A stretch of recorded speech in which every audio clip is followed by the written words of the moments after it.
bienvenue dans cette nouvelle émission de Cinématrix consacrée à 100 ans d'esclavage au cinéma. Alors c'est un fait, il n'y a jamais eu autant de films consacrés à ce sujet que durant les années Obama. Lincoln en 2012, Django Unchained en 2012, 12 Years a Slave en 2013, Free State of Jones en 2016 et Birth of a Nation en 2016. Sans compter bien sûr les séries Book of Negroes en 2015, Underground en 2016 et Roots en 2016. Une occasion pour nous de revenir sur 100 ans d'esclavage au cinéma. La première évocation de l'institution particulière remonte à La case de l'oncle Tom du pionnier Edwin S. Porter en 1903. Adaptation du célèbre roman abolitionniste qui popularisa la figure de l'esclave sympathique et totalement dévoué à son maître. Mais s'il est un film qui posa les bases de l'imagerie des Noirs serviles pour longtemps, c'est bien Naissance d'une nation de David Ward Griffith. Cette première grande production hollywoodienne évoquait la guerre de sécession et la période de la reconstruction qui débuta avec l'émancipation des esclaves noirs. Connu pour être un immense chef-d'œuvre, mais aussi le film le plus raciste de l'histoire du cinéma américain, Naissance d'une nation, dont le héros n'était autre que le fondateur du Ku Klux Klan, affirmait sans détour que les Noirs, s'ils étaient bons en tant qu'esclaves, devinrent une réelle menace lorsqu'ils furent libérés, et qu'à ce titre, ils ne méritaient que terreur et châtiment. Il faudra attendre 1927 et le crépuscule du muet pour qu'un film prenne ouvertement le contre-pied de cette propagande raciste à succès. Ce sera La case de l'oncle Tom en 1927 qui, malgré ses stéréotypes douteux, acteurs blancs maquillés en noir et héros métis joués par des blancs, n'en demeurait pas moins une franche dénonciation de la barbarie esclavagiste. Il n'empêche, Naissance d'une nation imposa pour longtemps une certaine vision nostalgique de l'esclavage que l'on retrouvera par la suite déclinée dans nombre de productions des années 30, 40, 50 et 60.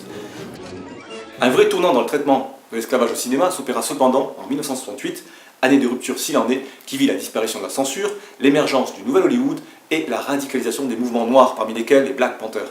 C'est en 1969 qu'Abed Biberman, ex-blacklisté communiste de la chasse aux sorcières, réalisa Esclave, avec notamment O.C. Davis et John Warwick. C'est sans conteste le premier film américain à dénoncer sans détour l'inhumanité de l'esclavage en évoquant les révoltes, les châtiments corporels et la promiscuité sexuelle entre maîtres et esclaves.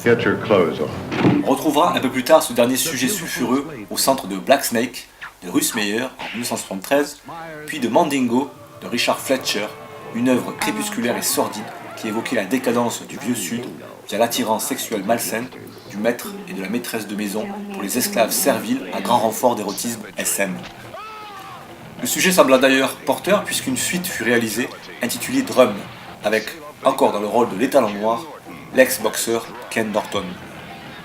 Autre athlète, autre diptyque, Fred Williamson dans Libre à en crever, plus gros succès de la Paramount de l'année 1972, et The Soul of Nigger Charlie en 1973, où la cavale meurtrière et vengeresse d'un trio d'esclaves fugitifs prêts à en découdre, qui se situait donc loin, très loin, des personnages à la Oncle Tom. Ces films constituaient à leur manière des archétypes de films de blaxploitation, bon marché et très rentables, dans lesquels des héros noirs sculpturaux réglaient définitivement et violemment leur compte avec les cochons blancs racistes, et par là même avec l'époque de l'esclavage et son imaginaire hollywoodien. Notons qu'en ces années de revendications identitaires tout azimut, la télévision ne fut pas en reste, avec le mythique téléfilm Racine, diffusé en 1977, qui rencontra un énorme succès. Avec les années 80-90, le ton se fit plus apaisé. La blaxploitation et les mouvements protestataires ayant reflué, l'Amérique renoua avec l'optimisme de ses mythes fondateurs. Ce qui n'empêcha pas la critique, mais à la condition qu'elle fût modérée et toujours in fine à la gloire de la démocratie américaine qui sut, nous disait-on, réparer ses erreurs. Deux films furent emblématiques de cette posture. D'abord Glory d'Edward Zwick, qui évoquait la lutte héroïque et désespérée de soldats unionistes noirs durant la guerre de sécession et de leurs commandants blancs. Ensuite Amistad de Steven Spielberg, qui relatait le procès historique qui fit suite à la mutinerie d'un groupe d'esclaves à bord d'un navire négrier. Or, il se trouve que ces deux films, à grand spectacle, avaient la particularité d'une part de donner le rôle principal à des stars blanches, à qui revenait donc le mérite du combat abolitionniste, et d'autre part de ne pas condamner l'Amérique pour son implication dans la traite, mais seulement une partie de celle-ci, en gros les sudistes. Venons-en maintenant aux années Obama. La sortie en 2012, en pleine élection de second mandat d'Obama, de Lincoln, ne constitua pas dès lors une véritable nouveauté. Il ne faisait en effet que perpétuer une longue tradition de films bavards et apologiques sur les mérites de la démocratie américaine qui avait permis l'abolition de l'esclavage. Tendance Amistad donc.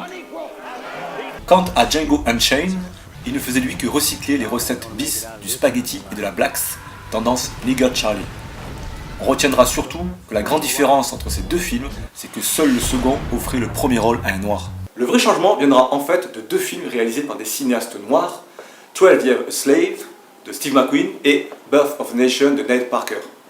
12 Years a Slave de l'anglais Steve McQueen débute en 1841 dans l'état de New York et raconte le cas de Solomon Northup, un noir libre, marié et père de 2 enfants qui fut kidnappé par des brigands pour être revendu dans le sud en tant qu'esclave. Durant 12 ans, il perdit ainsi sa liberté et ne put qu'assister impuissant aux violences et aux sévices. Finalement, grâce à un travailleur canadien nommé Bass, de passage sur la plantation et opposé à la servitude des Noirs, il put faire passer un message à sa famille et fut enfin libéré par le shérif local après qu'un commerçant blanc, qu'il connaissait avant son kidnapping, fut venu témoigner en sa faveur.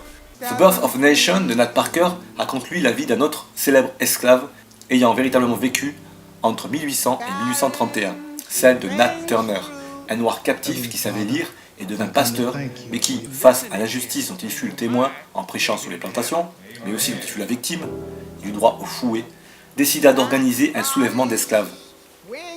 C'est Dieu qui le lui aurait ordonné, disait-il. Après avoir assassiné son maître dans son sommeil à coups de hache, il mena avec ses acolytes une expédition punitive qui causa la mort d'une 60aine de blancs. Deux films aux propos somme toute différents, car si 12 Years a Slave ne semble mettre en accusation que quelques sudistes et se termine par un happy end à la gloire de la justice américaine, Naissance d'une nation, lui, sorti 100 ans après le célèbre Naissance d'une nation de Griffith, offre un point de vue beaucoup plus radical, en dénonçant un système dans sa globalité qui ne peut être abattu que par la violence. Mais il faut croire que le public de l'ère Obama opta pour le consensus plutôt que pour le radicalisme. Le public blanc surtout à n'en pas douter. Ainsi, si 12 Years a Slave rafla la mise aux Oscars, dont celui du meilleur film, et cartonna au box-office avec 187 millions de dollars de recettes, Birth of a Nation, lui, fut largement boudé par les spectateurs. Sans doute que le film de Nate Parker est arrivé trop tôt, à une époque où l'Amérique voulait croire au rêve d'union d'Obama. Depuis, l'élection de Trump a changé la donne, comme le confirme le succès de Get Out.